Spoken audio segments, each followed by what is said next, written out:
Salut l'étudiant, moi c'est Maxence, j'ai 19 ans et je suis apprenti ostréiculteur sur les Tantos proches de Sète.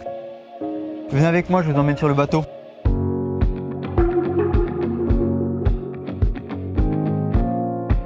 Alors moi j'ai un parcours un petit peu particulier.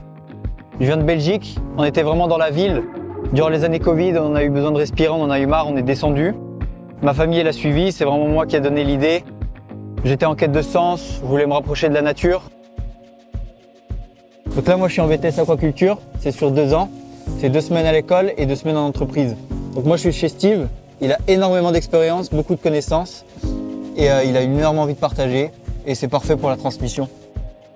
Moi ce que j'aime dans ce métier, c'est la dimension écologique. Donc on n'utilise ni traitement, ni nourriture. L'huître elle va filtrer l'eau, se nourrir de phytoplancton et elle va fabriquer sa coquille et produire sa chair.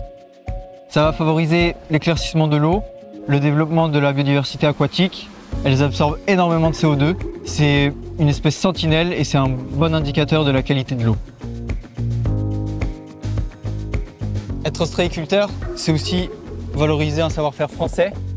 On manipule des produits de haute qualité et on fait tout pour satisfaire le client. Dans ce métier, il n'y a pas de routine. On est dépendant de la météo, donc les journées ne se ressemblent pas. On est en contact avec le vent, le froid, le chaud. Tout d'abord, on va récolter du naissin issu du captage. On va les coller sur des cordes avec du ciment. Ensuite, on les met à l'eau et on attend 18 mois pour que les huîtres deviennent adultes. Une fois adultes, on va les tirer, les ramener à terre et les rendre plus présentables.